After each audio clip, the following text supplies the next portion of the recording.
నాయన 6 అడుగులైతే కొడుకు 7 అడుగులు. అయితే ఈ ఇద్దరు అయ్యా కొడుకులు కలిసి గుళ్ళు గోపురాలు తిరుగుడు ఇప్పుడు పెద్ద వార్తనే అయిందుల్లో. ఎన్నడూ లేంది ఉన్నట్టుండి కొడుకునేసుకొని ఎందుకు దొరుకుతున్నాడో ఈ పెద్ద మనిషి. ఇలా ఏదో మతలబ్ లేకపోలేదంటుర్రు ఈ ముచ్చటెరికైనా చాలా మంది. మరి ఈ అయ్యా కొడుకుల కథ ఏందో మనం కూడా చూద్దాం పరి. ఇక ఏపీ ఉప ముఖ్యమంత్రి జనసేన అధ్యక్షులు పవన్ కళ్యాణ్ సారు దక్షిణాది ఆధ్యాత్మిక యాత్ర బుధవారం స్టార్ట్ చేసిండుల్లా. ఇక ఇదివరకే ఈ ముచ్చటను ప్రకటన కూడా చేసిండు. కేరళ తమిళనాడు రాష్ట్రాలల్లో పలు పుణ్యక్షేత్రాలు దర్శించుకునే యాత్రకి పవనాల్ సారు శ్రీకారం చుట్టిండయ్యా.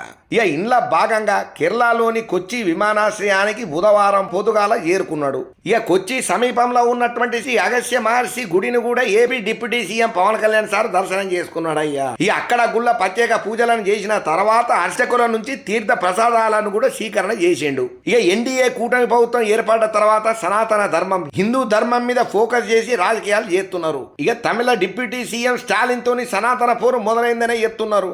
దక్షిణాది ఆలయాల ఆధ్యాత్మిక యాత్ర చేపట్టినటువంటి పవన్ కళ్యాణ్ ఎంట ఆయన కొడుకు అఖీరానందన్ కూడా ఉన్నాడయ్యా. దాంతో ఈ ఫోటోలు బాగా వైరల్ అవుతున్నాయి.